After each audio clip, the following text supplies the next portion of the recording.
Welcome to the Business of Design podcast. I'm Cheryl Horn, Director of Operations, Business of Design. Kimberly is currently traveling, so I reached out to Business of Design member Dane Austin to take over the mic. Dane was a guest on the show back in July 2021, which was episode 230, and he candidly walked us through how his team expertly does the big reveal with his clients.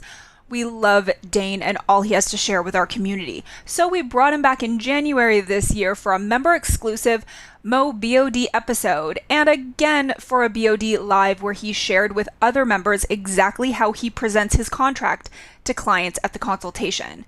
So when Kimberly left for a much-deserved holiday, I knew exactly who to reach out to step in. So in this episode, BOD member Dane Austin takes over the mic and talks with fellow design professional Sashya Thind about how when your process is structured, it allows the creativity to flow. When members of our community get together to share experience and expertise, we all gain. Both Dane and Sashya share their systems candidly. I love how Sashya points out that at the end of the day, clients are hiring you for a feeling. On the design side, you may give them exactly what they asked for right from the beginning, or give them a whole new concept they hadn't even dreamed of. But the end result is the feeling they get when they enter their home or completed space. That's what they've hired you for. But you are the expert, and how you get them there is up to you. It's your business. Be the expert in the room. Now, I wouldn't be doing my job if I didn't do a few announcements before I handed things over to Dane, so here we go.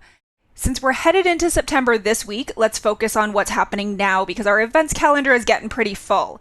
So coming up, Kimberly is headed to New York for Take Flight, Thriving as a Small Design Business, which is sponsored by Daniel House Club. That's going to be part of the What's New, What's Next event at New York Design Center. That's going to be happening at 4 p.m. on September 14th, and you can head to the website for full details. This panel discussion is going to be hosted by Interior Design Magazine, and she's going to be joined by Daniel House Club and 5 industry leaders, and they're going to be sharing the tools that they use to help their businesses flourish. And of course, Kimberly's going to be sharing some BOD systems and help you take your business to the next level. So again, head to the website for complete details on that. Coming up on September 21st is our next BOD Live, and we're going to be doing a book club. So I hope that you are already reading Atomic Habits. Of course, you don't have to read the book to participate, but you do need to be a Business of Design member to get in on our BOD Live meeting. So join us for that book club on the 21st, 1 p.m. EST, and we're going to be showing what we took away from reading that book. And at the end of the month, join us September 29th for Kimberly's Commercial Project Contract. This is a 2-hour virtual seminar.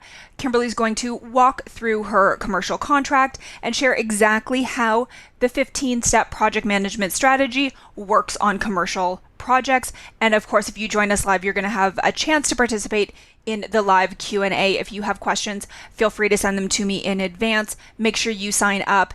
And of course, you can just unmute yourself and ask Kimberly live and have that conversation. Make sure that you don't leave that 2-hour seminar with questions. So September's looking really full, but I am going to throw one more date at you.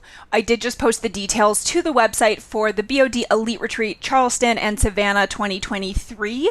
Of course, that's not happening until April 27th to 30th, but the important date to mark your calendar for is that registration opens on September 15th. If you've previously attended a retreat or you are a BOD Boss member, watch your inbox on September 15th because we're going to send you an email with some additional savings. But of course, if you're a Business of Design member, you're already going to save on your ticket. And of course, we'll also have some early bird pricing and perks to go along with that. So details on all of this are available at businessofdesign.com. And now I'm going to hand things over to Dane. Thanks so much for being here. Welcome to the Business of Design podcast with Kimberly Selden. Business of Design is the world's best business training for interior design professionals like you.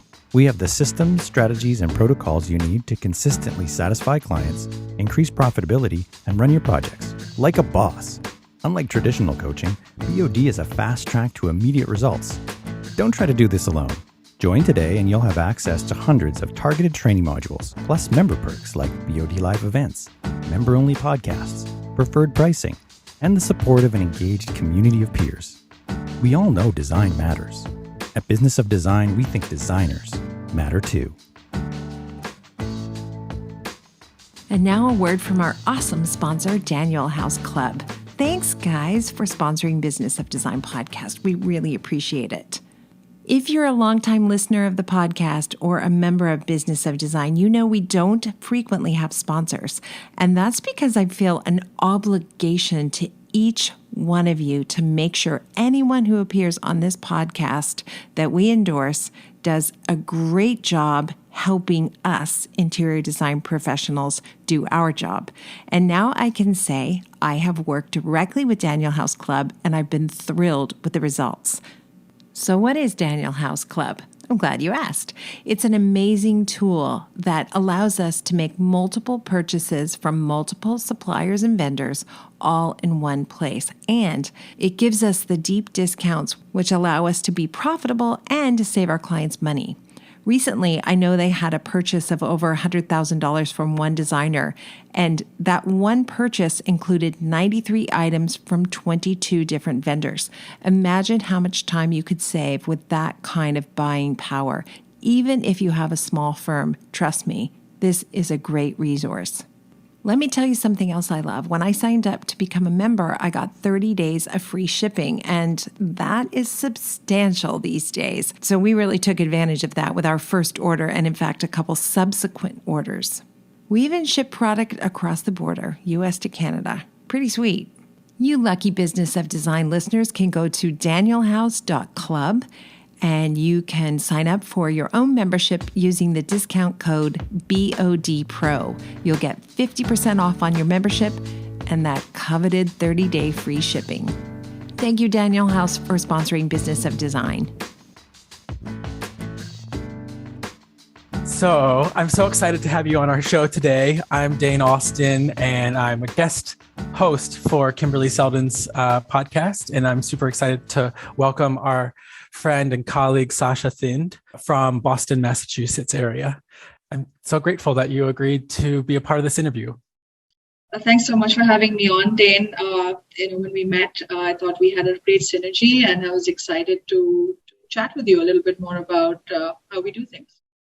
Definitely. We had started touching on some really interesting different topics about design and the process of design and business. And I just thought you'd be such a great guest to have on this show. So I'm excited to dive in with you today. I know that you had some great ideas for some of the touch points that we could talk about today. And part of that is your process. But before we get into that, I would just love if you could give a little bit of background information about yourself, how long you've been in business and how big your team is, just to give everyone sort of a frame of reference. Sure. I am based in Boston, similar to you, and I have been in business for 10 years now. We're celebrating our 10th year, and it's really flown by. It's been very interesting and fun. And I actually started my career in architecture. I studied architecture, and I followed my grandmother and my mother in that way. They are also architects in India. And but I realized shortly after that my true passion was in interior design. I think the scale really appealed to me and the personal touch that it can create. And I started to focus on that more. So yeah, it's been a good ride. I'm actually from India, worked in several other places, but then finally landed in Boston, where I started my studio. My team is, right now we are about 3 people. I have a bookkeeper, I have an admin assistant, I have a drafter, and then it's myself as a principal designer. That's great. So it sounds like you have a nice boutique-sized firm, and you have some really instrumental key players in place to free you up to do what you do best. Yes. I love that. So I'm curious how you found out about Kimberly Seldon and her 15 steps. Yeah, so I think I came across Kimberly's profile and her 15 steps, I want to say a few years ago. As you sort of start your own business, you're constantly trying to find a better way to do things. And I think I was really excited to see how she had structured the process in a way that made so much sense. And, I just feel if the process is structured, then the creativity can flow. And then there's more time for that. So you're not sort of reinventing the wheel with the process each project. So that sort of maintains some sense of organization. It's such a good point, because we don't really learn the business of design in school. And so to have someone like Kimberly and other business coaches out there who are making it easy, taking that part of it out of the equation for us to have to learn on our own by providing this amazing template. I love what you said about the fact that once you have the process in place, it allows you to be more creative, because that's why we get into this, is because we want to be creatives. And a lot of times as artists, we're not always great at business, and then we have to take further steps to learn how to run our own companies and how to be managers of people. And so I love that you said that. Lots of hats, yes. Definitely. One thing I've realized is the more people you hire, the easier your job gets and the easier your life gets. Yes. And just finding that person to do the things that you're either not good at or you don't change to grow the business and put those right people in place. So you had some touch points that you wanted to talk about today. And the first one being like the importance of defining the scope of work for a project. And I just wanted to see if you could walk us through how you do that. Sure, yeah. So because I work on a fixed fee model, which is what I prefer to do, I like to have a defined scope of work, which I feel sets you up for success by making sure that you've understood exactly what the deliverable is in the end, and the client is aware of what it's going to take to get to that specific deliverable. The way that I sort of evaluate the projects is the first step is a Zoom call. Now that COVID has happened, Zoom seems to be very highly accessible to everybody. So we do a video call basically to figure out what are the priorities of the project, learn more about the client's needs, understand what kinds of budgets they've thought about. So, and then also the scope, see if all of those are in alignment with each other. The second step is a walkthrough. So the scope actually changes dramatically when we do the walkthrough, because the client is always thinking about the scope from one perspective, but we are the ones who do the problem solving. And sometimes the problem solving requires a whole different approach than what they assumed it would be. So the walkthrough is really critical because it gives you a deeper sense of what can be achieved. And once the client sort of shares their priorities, you understand that the scope is most often bigger than what you first talked about. Definitely. So it sounds like your Zoom call is actually a discovery call, which is deciding if this is a qualified client who you want to take on and if they're a good fit for you. And then your walkthrough is actually the initial consultation, Correct. Which is, so do you invoice for that initial consultation? I don't. I'm sort of, I think, one of those outliers in that sense. Well, if I know Kimberly, I know she would tell you that you should start charging for the next one. Yeah, I've been really considering that because I think it just is my time. So, yeah. Yes. Well, I think it helps to weed out the people who are not quite serious, and that, it gives people a level of investment in you. And I've been charging for years, mostly due to Kimberly's encouragement, and I'm up to $900 for an initial consultation.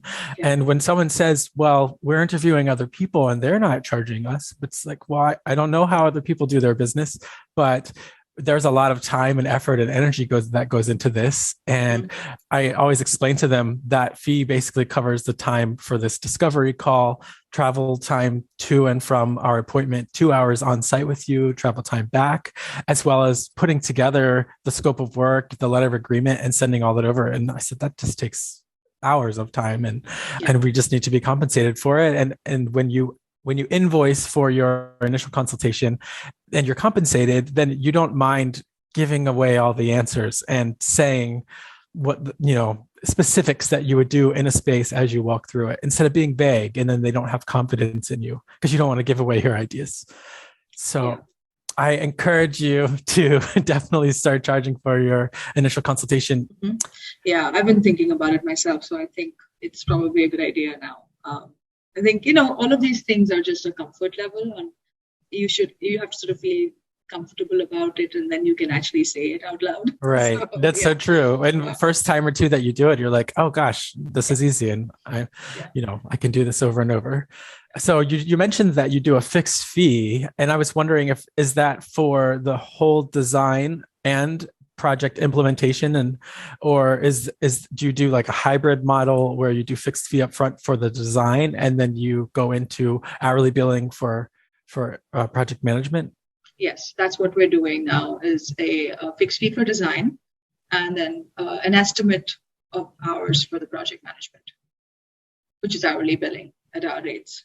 Oh, good. Okay, that's great. I know that that's a very popular model for doing it. We have switched over to billing for everything because we realized we were writing off a lot of hours. So, and everything takes longer than you suppose that it will. And even if you're adding 20% to what you think it should be, it's probably going to be more than that. So we've also gotten really good about tracking all of our time down to 15-minute increments. So that's a whole other topic, but no, that's true. Yeah. Again, it's your comfort level, right? On how you run the business and what you feel is working for you. Definitely. Yeah. And that's the funny thing about this business is there is no straight way to do any one part of it. There are multiple different avenues to get to the same outcome, and every design firm charges differently, invoices differently, and has a different level of skills and different people on their team. One thing that I found interesting recently is that the more firms that I talk to about their teams and the roles within, so many people are doing the same things, and sometimes there's crossover, but they all have different titles, but we're all doing the same work. and so there's no exact definition or outline for the way a team should be structured. But that's, again, why I love the 15 steps, because that is a definite outline and structure for the way in which you should run a project. Yeah. And I have found it to be very successful for me and my business over the years. So when we were chatting before, you had mentioned something about closing the deal, which is a second touch point that you wanted to talk on, and the fact that you're able to basically close 80% of proposals. I'd love for you to tell us a little bit about that. This really begins at the discovery call, is having both decision makers on the call. And that's something that I require. I know, quite a stickler for it. And it's sort of like, let's just make sure everyone's at the table so that everyone's voice is heard on what their priorities are for this, what they're expecting out of this experience. So once all the decision makers are at these various touch points, like the discovery call and the walkthrough, when it's time to write the proposal, I sort of have heard everyone, in whatever they want to bring to the table. So that's one aspect that helps me, and it makes it easier for me to understand and put together something that makes sense and talks to both their needs. Most often it's two people, so it talks to both their needs, and then and both of them have the opportunity to ask multiple questions throughout the process, because I think most people haven't done this before. So I think that it's new to them. So it's like, okay, how do we do this? Or what do we expect here? And the second thing is I talk about money quite early. That's great. I think I don't shy away from discussing estimates and furnishings, budgets, etc. Like, just start to discuss things so that we're all on the same page. I mean, I think this is a big investment on their part, and I want to make sure that I've heard them clearly. And I've understood, like, is this even feasible or possible for what you want to do? Or this is what it's going to take. I think there's an education that happens in these discussions. So by the time, again, that the proposal is written, all this information is in the proposal, and we're talking about it for the second or third time. And there is a certain understanding at that stage. So there's just no surprises, right? That's really my goal throughout this process, is no surprises. That's such a good point. Love that. No surprises. In my experience, what I have found is that if you don't go through all of your steps and discuss all of the minutia of a letter of agreement, that you tend to have surprises later in the project because people don't quite understand, or they didn't understand a certain clause, or they don't know what your freight management fee is covering. They don't realize that if it does or doesn't include delivery, they're not thinking about the fact that they should be budgeting for accessories to style a project. All of these hard conversations can be eliminated later on in the project if you just have them up front. So discussing money early, such a big one. I think so many people are a little afraid to talk about money because a good majority of people are brought up, to think that it's crass or, it's not couth to talk about funds and money and finances. But that is literally the number one thing that I need to know in order to run a successful project is how much money do we have to work with. And everybody has a budget in mind, no matter how much money they have. And you have to get that number out in the first place. And a lot of people, I love the other thing you said about educating the client. A lot of people don't really know what it's going to take, and their expectation is not realistic. So I think that those assumptions are sort of put to bed immediately at the beginning if these are sort of, there's an openness about it, because we're going to continue to talk about these things throughout the project.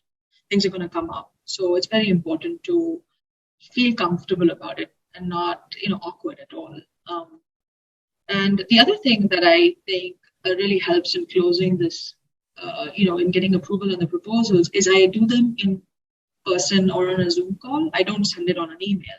I've heard of so many designers who send the contract and the proposal in an email that I'm just very surprised sometimes, because you've done all this work, but the client doesn't really know. They don't read it. They don't read some of it most of the time.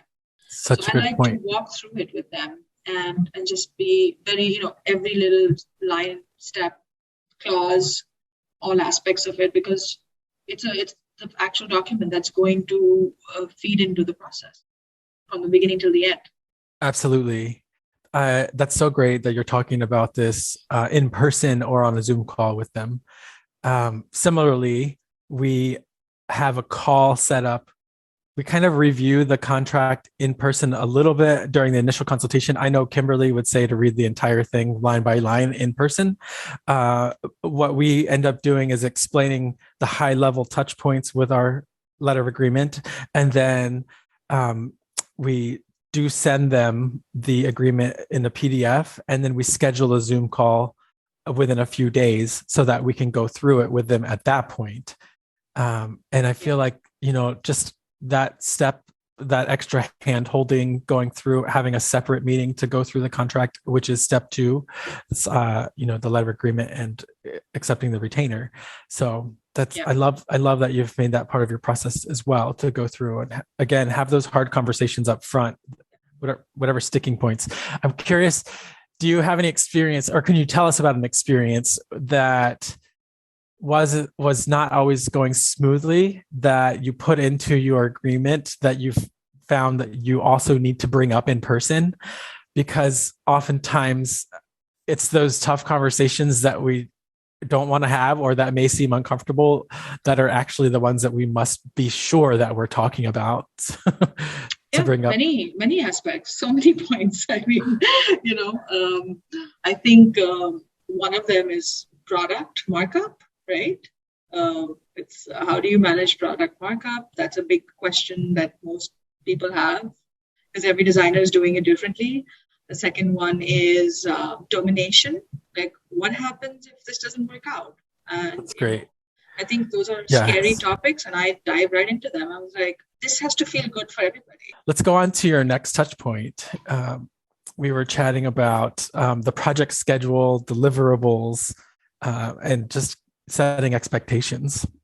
Right. So the project schedule I have found to be very successful, where I actually drop in exact either the month that a certain meeting is going to take place, because we don't have a date usually in place at that time. If we do, then that's great too.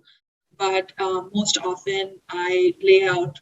So say, for example, we're starting a project in August. The contract, I would write in contracts signed August, schematic design meeting, end of September. Design development or sit test, October. Design development meeting, November. So all of our meetings are typically 4 weeks apart. Right. And so the client has this like very clear idea that, okay, if we sign the contract in August, procurement is only going to begin in December. Okay, yes. Right, at the earliest. And of course, we write in a little thing there saying, if there's a cancellation or if there's a revision, then obviously things slide, 4 weeks apart from there. So there's a very clear idea, I think, and they can say, okay, then I also put in like, okay, procurement, if we're purchasing in December, you're expecting items to begin to, like the installation would be in May or June. That's great. It sounds like very similar to the way that we would run. This is more for a decor and furnishings project and less for renovation and construction or a new build for sure. But I think that's probably the majority of listeners too. And that's really reasonable because like you said, if you're signing the contract in August, you're not going to have trade day until end of September. And then it's going to take 2 months to pull together the design. And if you hit it out of the park the first time around, by the time you're, getting all the retainers, or payments on items, then you're in December, as you said. Yeah. And these days, whatever they tell you, you should add an extra, 2 or 3 months to it at times. We've had issues in the past where, we're trying to go off of a schedule of potential deliverable dates. And 2 weeks before the item is supposed to ship, they say it's going to be another 2 months or something. It's like, oh, you could have let us know this a heck of a lot sooner. Yes, but we just had that happen. Really, right? And you're counting on those items because you're scheduling your photo shoot and your install. And I'm curious how you've dealt with clients who are a little eager to move things along quicker in the process. Like, how do you explain to a client that just because we're starting and signing your agreement this August, this summer, it's not going to be ready to be enjoyed until late spring or early summer next year if we're lucky? How do we communicate that? Just like the way you said it. I have learned to say it and then be quiet. Perfect. That's so great. It's like, that's when it's going to happen. I wish I could tell you something different, but that's just how long things take. I love that honesty and that frankness up front. And it really sort of shows the client that you're not trying to overpromise. And that's something that I really appreciate about Kimberly's way with people is all those negative, tough things that we try to shield our clients from and protect them from. She just throws it out there and says, no, this is going to be hard and it's going to be stressful. And, there's going to be times when we're, at odds a little bit. And what the key is though, is that we will get through this together. We're a team. We're on your side. And as I always tell clients, we are your trusted advisors and design guides here to lead you through the process every step of the way. And we literally celebrate each step as it unfolds and as it happens. And during our weekly emails to clients, we send what we are working on now, what we've completed, and what's coming up next. And we always talk about, this is the step we're on, and here's the step coming up. So that's true. I find that when you tell clients where you are in the process, every step of the way, they feel like they're making progress, and it's super helpful. So how do you achieve the best results in a project? I think this is a big one for me because as we were chatting earlier, as you grow in your business, you also learn to have a stronger voice, and you can truly be the expert in the room, I think, because you've gained that experience and real-time experience. And I feel that earlier I used to tiptoe around clients and really want to please them. But, I think there was a gap there because I feel like I was saying things to make them happy rather than being the expert. And, so I think the biggest change has been, if you want the best results, you have to show up to the client as an expert because that's what they're really hiring you for and that's what they're looking for.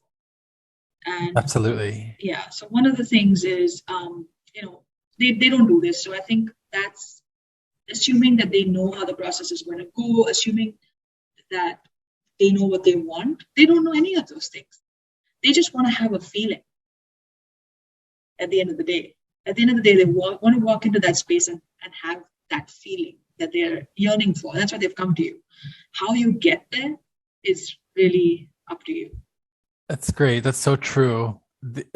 What we often discuss with clients is the fact that we're less concerned with how you say you want a space to look and more concerned with how you want to feel in the space and how you want your guests to feel in the space and what do you want it to say about you and Right.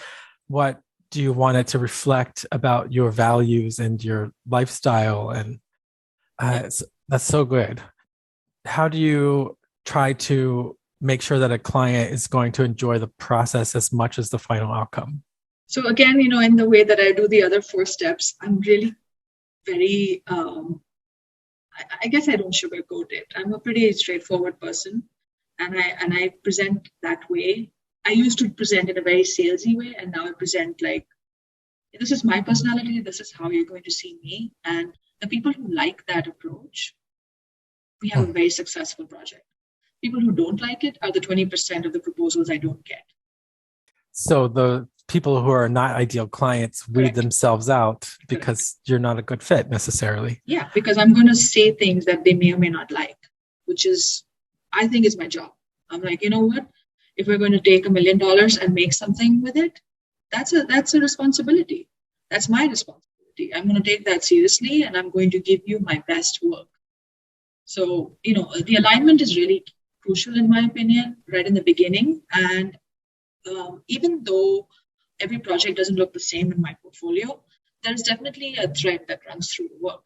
So I want them to do their research actually and say, of these 3 designers, who do we align with in terms of aesthetic and in terms of personality? Those are 2 very big components. At the end of the day, we will serve the client. But in order to enjoy the process, we have to really feel passionate and creatively engaged in that. And I cannot do something that I don't believe in. So true. I love that. It's I think what you're saying is to make sure that you are a good fit for one another, that you and the client both have a similar vision, that you're on the same page, that you have the same goals. And if they're interviewing other designers and they don't choose you, then they've done you a favor because they weren't the right fit for you. Yeah. And I think that's a key thing to keep in mind when you don't get a project. It's like that didn't work out for a good reason. And you're saving yourself headaches in the end because either they realized it wasn't a good fit for them or you realize it wasn't a good fit for you. But either way, you're winning. Yeah, no, I totally believe in that because I feel that it's a very personal process, whether you like it or not. Every aspect of it is very personal. Like we're going to be in each other's lives for 2 years at a minimum. You have to like me, I have to like you. I'm going to be in and out of your house, and it's okay if that doesn't work.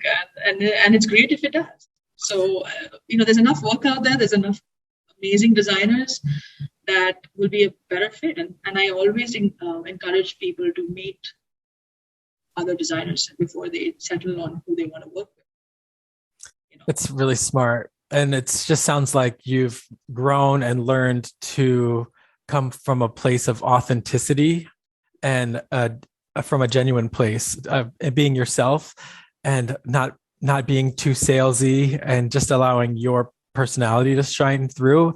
And as a straight shooter, like that's who you are. And if that puts off anyone, then then they're not your client, and that's okay. The last point about that is really that if all those things are good, right? If they're in alignment and if you're a good fit personality wise, the creativity will just be unimaginable. And I think that's where we sort of get stuck in that box, is where we're trying to fit into this box of what a client says they want, rather than showing them something completely out of that box, which you could be rejected for, but I think it's a risk worth taking. Oh my gosh, you can't see this. I have goosebumps. You're giving me chills right now. I love this because it's so true. A client doesn't always know what they want, and they describe things a certain way, or they tell you something, but then the pictures, the inspiration images they show you are not in alignment with that. So an experienced designer or someone who listens is going to take all of that information from the initial discovery call to the initial consultation, and listening to and getting to know the client. And if you have a questionnaire, reviewing their inspiration images and putting all of that through your lens of experience and your creative viewpoint, and presenting something that is beyond their expectation or their imagination.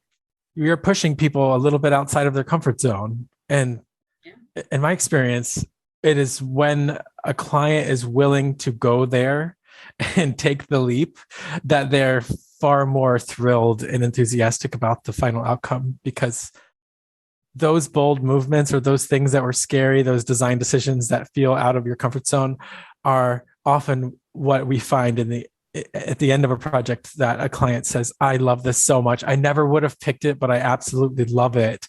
And it's the thing that people compliment when their guests come over to the house. And that's exactly it. Brings so much joy. Yeah. I'm wondering if you could go back in the past and meet yourself and give yourself some advice when you were first starting out in business, what would you tell yourself? It's going to be hard. It's going to take time. Be patient. That's great.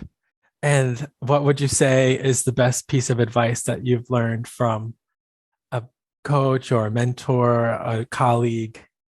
I think it's to be comfortable in who you are. Oh, that's perfect. I love that. I think you have to put in the time and the effort, and it takes time to get to a place where, I don't think I know anything that, yet in this industry, because I feel like there's been so much learning, but there are certain things that are in place, and I would encourage younger designers to work for other people, be open. And I think that's one of the key things that I would love if people listening would take away, is that you almost have to invest that time into learning before you go off on your own. That's great. Thank you so much, Sashya. I really appreciate the opportunity to chat with you. And I would love for you to just tell our listeners where they can find you on social media or your website as well. Thanks so much, Dane, for having me. It was so fun. Yeah, so I'm on Instagram, Sashya Thind, SashyaThind, and my website is also www.sashyathind.com.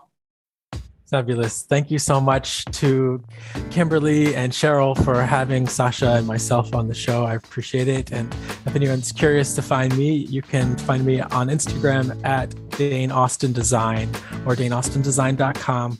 Thank you all so much for listening. I hope that you had a few ahas and golden nugget takeaways today. And I look forward to seeing you all soon. Thank you for being part of the Business of Design community and supporting BOD's mission to improve the industry one design business at a time. It's time for you to take the next step and join Business of Design. Like thousands of design professionals in 50 countries around the world, you'll find the systems, strategies, and protocols you need to dramatically improve your business and transform your life. What are you waiting for? Start today.